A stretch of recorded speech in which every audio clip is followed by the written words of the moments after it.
स्कंध 12वा अध्याय 6वा परीक्षिताची परमगती. जनमेजयाचे सर्पसत्र आणि वेदांचे शाखाभेद. सूत म्हणतात, चराचरात स्वतःला पाहणाऱ्या आणि समदर्शी व्यासनंदन श्री शुक मुनींनी सांगितलेले ऐकून परीक्षिताने मस्तक लवून त्यांच्या चरणांना नमस्कार केला आणि हात जोडून तो त्यांना म्हणाला, राजा म्हणाला, भगवन करुणेचे मूर्तिमंत स्वरूप अशा आपण माझ्यावर कृपा करून मला अनादी अनंत अशा श्रीहरींचे स्वरूप आणि लीला साक्षात सांगितल्या. आपल्या कृपेने मी कृतकृत्य झालो. अनेक दुःखांनी पोळलेल्या अज्ञानी प्राण्यांवर भगवन्मय महात्म्यांची कृपा होणे ही काही आश्चर्याची गोष्ट नाही असे मला वाटते. ज्या पुराणात भगवान श्रीहरींचे वर्णन केले आहे ते हे महापुराण आपल्याकडून आम्ही ऐकले. गुरुवर्य, आपण मला परम शांती स्वरूप ब्रह्मामध्ये स्थिर करून अभय दिले. आता मला तक्षक इत्यादी कोणापासूनही मृत्यूचे भय वाटत नाही. ब्रह्मन, आता आपण मला अनुमती द्या, म्हणजे मी मौन धारण करीन आणि कामनांचे संस्कार नाहीशा झालेल्या चित्ताला परमात्म्यामध्ये विलीन करून आपल्या प्राणांचा त्याग करीन. आपण उपदेश केलेल्या ज्ञान आणि विज्ञानामध्ये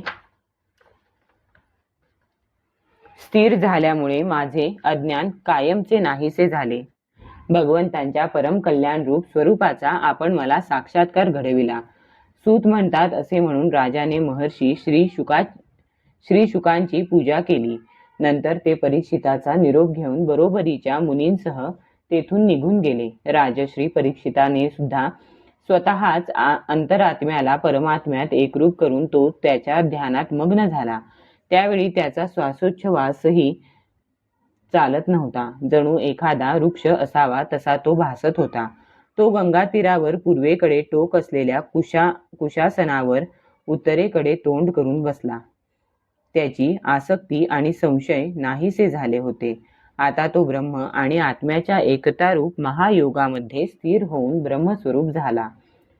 ऋषींनो, क्रुद्ध मुनिकुमार शृंगीने परीक्षिताला दंश करण्यासाठी पाठविलेला तक्षक राजाकडे येत असता वाटेत त्याने कश्यप नावाच्या एका ब्राह्मणाला पाहिले. सापाचे विष उतरवण्यात तो निष्णात होता. त्याला पुष्कळ धन देऊन तृप्त करून तक्षकाने तेथूनच परत पाठविले. नंतर इच्छेनुसार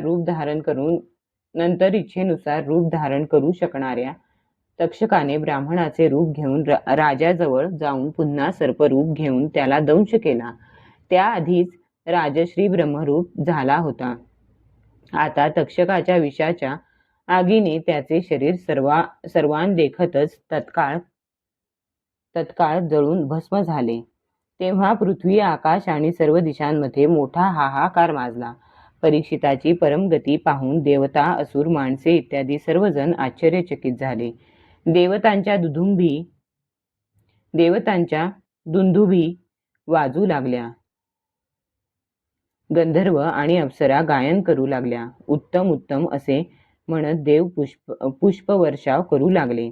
जनमेजयाने जेव्हा ऐकले की आपल्या पित्याला तक्षकाने दंश केला तेव्हा त्याला अतिशय क्रोध आला आणि तो ब्राह्मणांसह विधीपूर्वक अग्निकुंडामध्ये सापांचे हवन करू लागला. सर्पसत्राच्या प्रज्वलित अग्नीमध्ये मोठमोठे सर्प भस्मसात होताना पाहून तक्षक भयभीत होऊन इंद्राला शरण गेला. तेव्हा अजूनही तक्षक आलेला नाही असे पाहून राजा जनमेजय ब्राह्मणांना म्हणाला, तो नीच तक्षक अजून भस्मसात कसा झाला नाही? ब्राह्मण म्हणाले, राजेंद्रा, शरण आलेल्या तक्षकाचे इंद्र रक्षण करीत आहे. त्याने तक्षकाला स्वतःजवळ स्थिर ठेवलेले असल्याने तो अग्निकुंडात पडत नाही. ते ऐकून बुद्धिमान जनमेजय ऋत्विजांना म्हणाला, ब्राह्मणांनो, आपण इंद्रासह तक्षकाला अग्निकुंडात का आणून टाकीत नाही? ते ऐकून ब्राह्मणांनी त्या यज्ञामध्ये आहुती म्हणून इंद्रासह तक्षकाला येण्याचे आवाहन केले. ते म्हणाले, अरे तक्षका, मरुद्गणांचा सहचर इंद्र याच्यासह तू या अग्निकुंडात ताबडतोब येऊन पड. ब्राह्मणांनी जेव्हा असा कठोर मंत्र म्हटला तेव्हा इंद्र आपल्या स्थानापासून निघाला. विमानात तक्षकासह बसलेला इंद्र काय करावे हे न कळून अतिशय गोंधळून गेला. आकाशातून विमानात तक्षकासह बसलेला इंद्र अग्निकुंडात येऊन पडू लागलेला पाहून अंगिरानंदन बृहस्पती राजा जनमेजयाला म्हणाले, हे नरेंद्रा, सर्पराज तक्षकाला मारणे तुला शक्य नाही, कारण हा अमृत प्याला आहे म्हणून अजरामर झाला आहे. हे राजन, जगातील प्राणी आपापल्या कर्मानुसारच जीवन, मरण आणि मरणोत्तर गती प्राप्त करतात. कर्माव्यतिरिक्त दुसरा कोणीही कोणालाही सुख दुःख देऊ शकत नाही. हे जनमेजया, साप, चोर, आग, वीज पडणे, तहान, भूक, रोग इत्यादी निमित्ताने प्राणी मरण पावतात. हा सर्व प्रारब्ध कर्माचाच भोग होय. राजन, म्हणून हे अभिचारिक कर्म बंद कर. पुष्कळसे निरपराध साप मेले नाही तरी सर्व प्राणी आपापले प्रारब्ध कर्मच भोगत असतात. सूत म्हणतात, महर्षी बृहस्पतींच्या म्हणण्याचा आदर करून जनमेजयाच्या ठीक आहे असे म्हणून सर्पसत्र बंद केले आणि बृहस्पतींची पूजा केली. ही सर्व त्या भगवान विष्णूंची अनिर्वचनीय महामाया होय. हिच्यामुळेच भगवंतांचे स्वरूपभूत जीव क्रोध इत्यादी गुणवृत्तींच्या द्वारे मोहाने शरीरांवर राग, द्वेष इत्यादी करतात, पण आपल्या प्रयत्नाने हिच्यापासून परावृत्त होऊ शकत नाहीत. हा दंभी आहे. अशा प्रकारची बुद्धी ही माया होय. आत्मज्ञानी लोक जेव्हा आत्मचर्चा करू लागतात तेव्हा ती त्या परमात्म्याच्या स्वरूपामध्ये निर्भय रूपाने प्रकाशित होत नाही. मायेच्या आश्रयाने राहणाऱ्या निरनिराळ्या प्रकारचे विवाद तसेच संकल्प विकल्पात्मक मन जेथे नाही तेच परमात्म तत्व होय. कर्म, ते करण्यासाठी लागणारी सामग्री आणि त्याचे फळ या तिघांनी वेढलेला अहंकारात्मक जीव हे सर्व ज्याच्यामध्ये नाही तो आत्मस्वरूप परमात्मा कोणाकडून बाधित होत नाही की कोणाचा बाधक होत नाही. म्हणून मुनीने मनाच्या मायामय वृत्तींचा बाध करून आत्मस्वरूपामध्ये विहार करावा.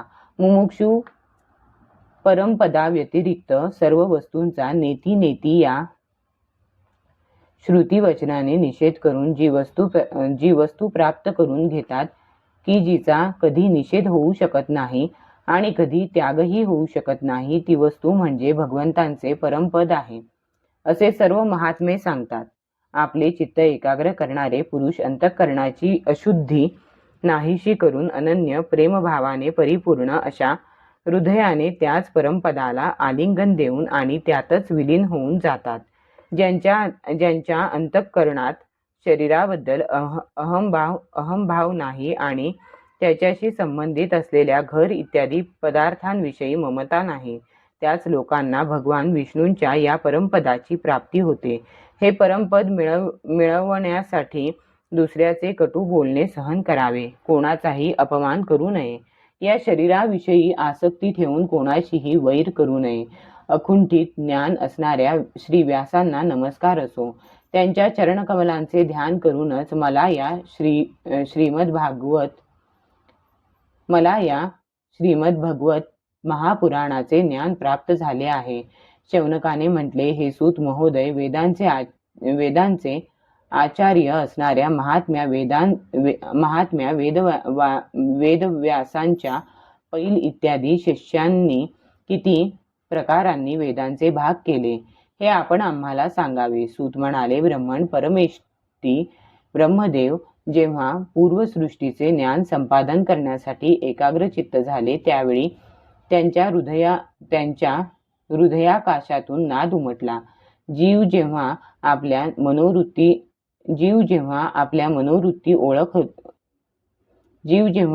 मनोवृत्ती रोखतो तेव्हा त्याला सुद्धा त्या अनाहत नादाचा अनुभव येतो.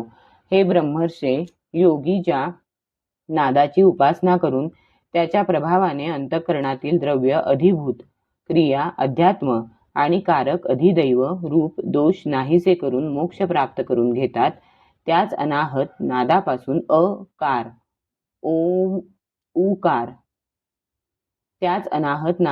अकार, उकार आणि मकार रूप 3 मात्रांनी युक्त असा ओंकार प्रगट झाला. हा ओंकार हेच प्रकृतीचे अव्यक्तातून व्यक्त रूपात प्रगट होणे हा स्वयंप्रकाशी असून परब्रह्माचा बोध करून देणारा आहे.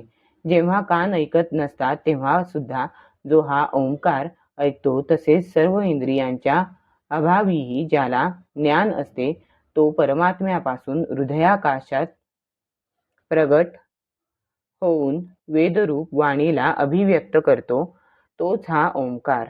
आपला आश्रय असणाऱ्या परब्रह्माचा ओंकार हा साक्षात वाचक आहे आणि तो सर्व मंत्र उपनिषदे आणि वेदांचे सनातन बीज आहे. हे शौनका, अ, उ आणि म हे ओंकाराचे 3 वर्ण आहेत. हेच 3 वर्ण सत्व, रज, तम या 3 गुणांना, ऋक्, यजुः, साम या 3 नावांना, भू, भुवः, स्वः या 3 अर्थांना आणि जागृती, स्वप्न, सुषुप्ती या 3 वृत्तींना धारण करतात.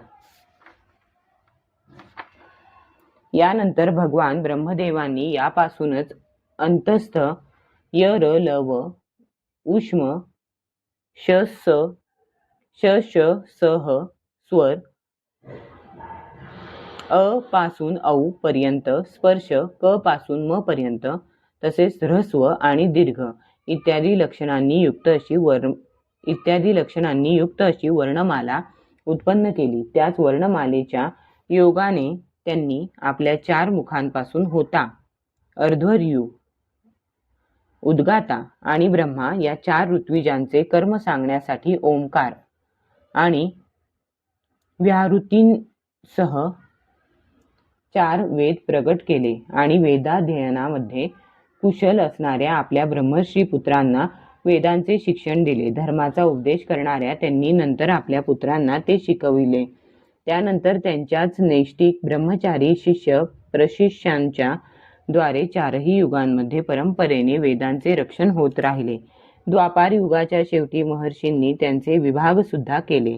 ब्रह्मवेत्त्या ऋषींनी कालमानानुसार लोकांचे आयुष्य, शक्ती आणि बुद्धी कमी होत असलेली पाहून आपल्या हृदयात विराजमान असलेल्या परमात्म्याच्या प्रेरणेने वेदांचे अनेक विभाग केले.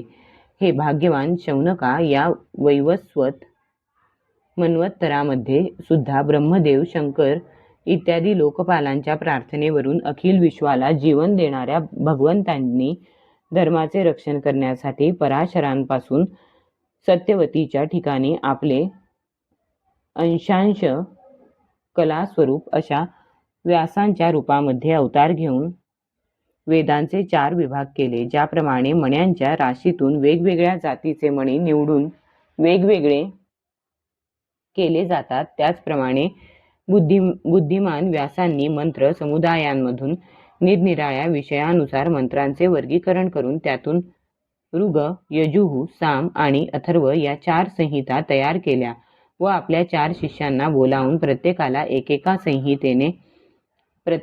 एकेका संहितेचे शिक्षण दिले. त्यांनी पहिली ऋक्संहिता पैलाला, यजुःसंहिता वैशंपायनाला, सामवेद जैमिनीला आणि अथर्ववेद सुमंतू नावाच्या शिष्याला शिकविला. शौनका पैल मुनीने आपल्या संहितेचे 2 विभाग करून एक इंद्रप्रमितीला आणि दुसरा बाष्कल याला शिकविला.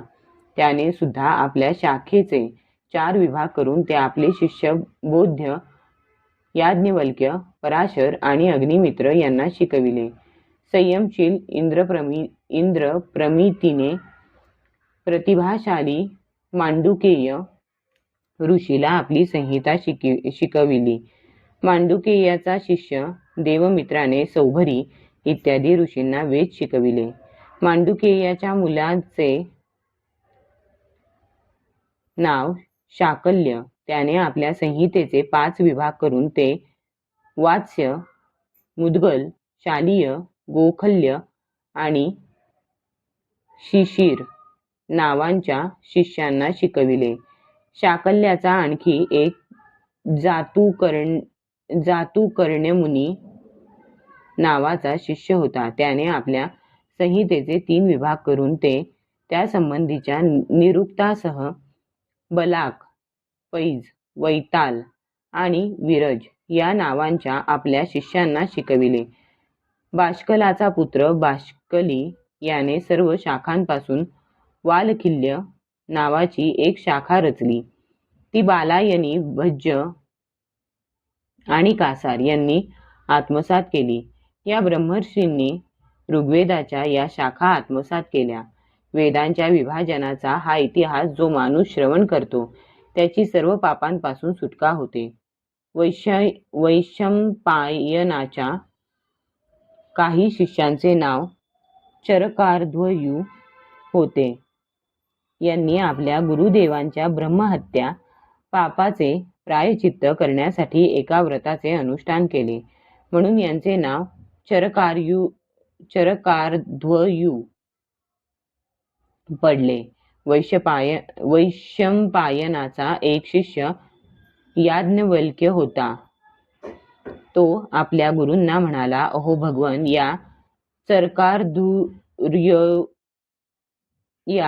चरकार्ध्वर्यूच्या अंगी फारच थोडी शक्ती आहे. या व्रतपालनाने कितीचा लाभ होणार? आपल्या प्रायचित्तासाठी मी फार कडक तपश्चर्या करीन. याज्ञवल्क्य मुनीचे हे म्हणणे ऐकून वैशंपायनाला अतिशय क्रोध आला. तो म्हणाला, बस कर.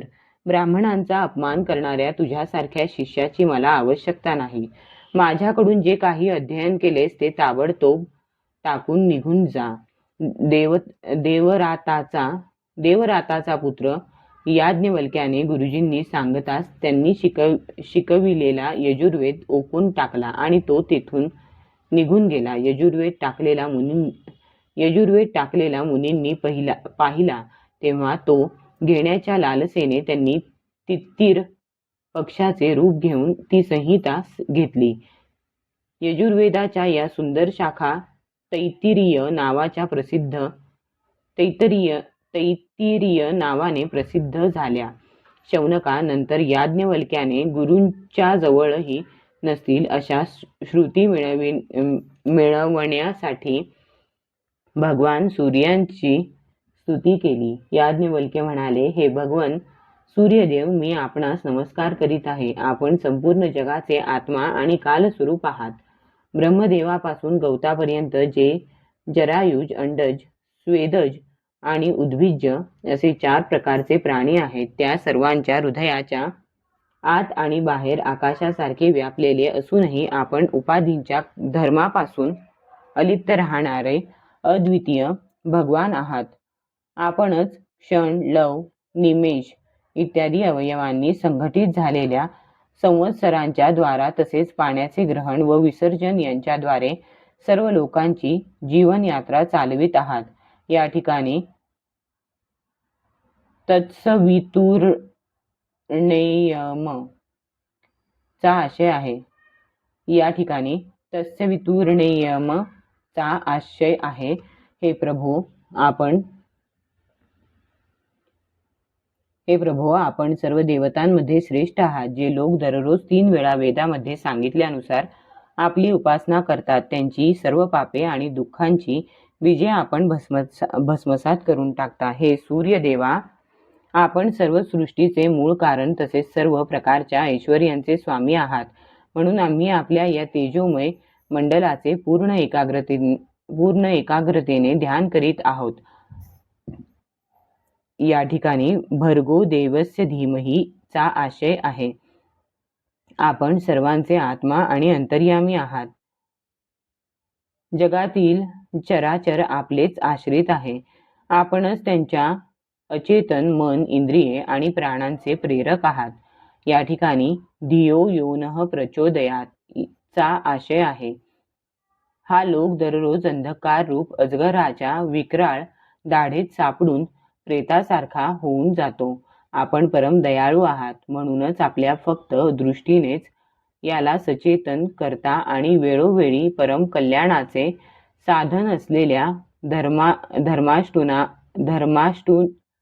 धर्मानुष्ठानामध्ये लावून त्यांना आत्माभिमुख करीत असता. राजा जसा दुष्टांना भयभीत करीत आपल्या राज्यामध्ये फिरत असतो, त्याचप्रमाणे आपण सुद्धा दुष्टांना भयभीत करीत विचरण करीत असता. सर्व द्विकपाल चारही बाजूंनी ठिकठिकाणी कमळाच्या कळीप्रमाणे असणाऱ्या आपल्या ओंजळींनी आपल्याला पूजा सामग्री समर्पित करीत असतात. भगवंत आपली दोन्हींनी चरणकमले तिन्ही लोकांच्या गुरूंनी वंदिली आहेत. आजपर्यंत कोणालाही न मिळालेल्या यजुर्वेदाची प्राप्ती व्हावी म्हणून मी आपल्या त्या चरणयुगुलांना शरण आलो आहे.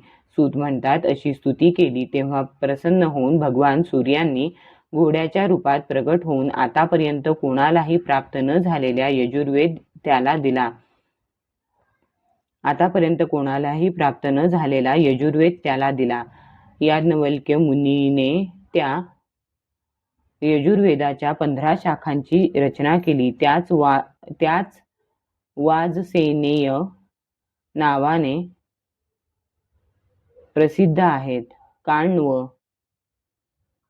माध्यंदिन इत्यादी ऋषींनी त्या ग्रहण केल्या. सामवेदी जैमिनीचा पुत्र सुमंतू मुनी आणि नातू सुनवान होता. जैमिनीने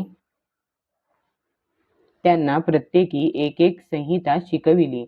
जैमिनी मुनीचा सुकर्मा नावाचा श्रेष्ठ शिष्य होता. एका वृक्षाच्या पुष्कळ फांद्या असतात, त्याप्रमाणे सुकर्म्याने सामवेदाच्या 1000 संहिता रचल्या. सुकर्म्याचे शिष्य कोसल देशचा हिरण्यनाभ, औशंजी व ब्रह्मवेत्त्यांमध्ये श्रेष्ठ आवंत्य हे होते. त्यांनी या शाखा आत्मसात केल्या.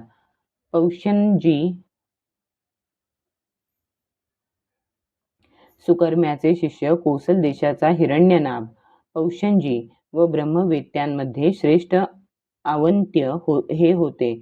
त्यांनी या शाखा आत्मसात केल्या. औशंजी आणि आवंत्य यांचे 500 शिष्य होते. ते उत्तरेकडील राहणारे असल्याने त्यांना औदिच्य सामवेदी म्हणत. त्यांनाच प्राच्य सामवेदी असेही म्हणतात. प्रौशंजीचे लौगाक्षी, मांगली, कुल्य, कुसीद आणि कुक्षी नावाचे आणखीही शिष्य होते. त्यांपैकी प्रत्येकाने 100 संहितांचे अध्ययन केले. हिरण्यनाभाचा कृत नावाचा शिष्य होता. त्याने आपल्या शिष्यांना 24 संहिता शिकविल्या. संयमी आवंत्याने राहिलेल्या संहिता आपल्या शिष्यांना दिल्या. अध्याय 6 समाप्त.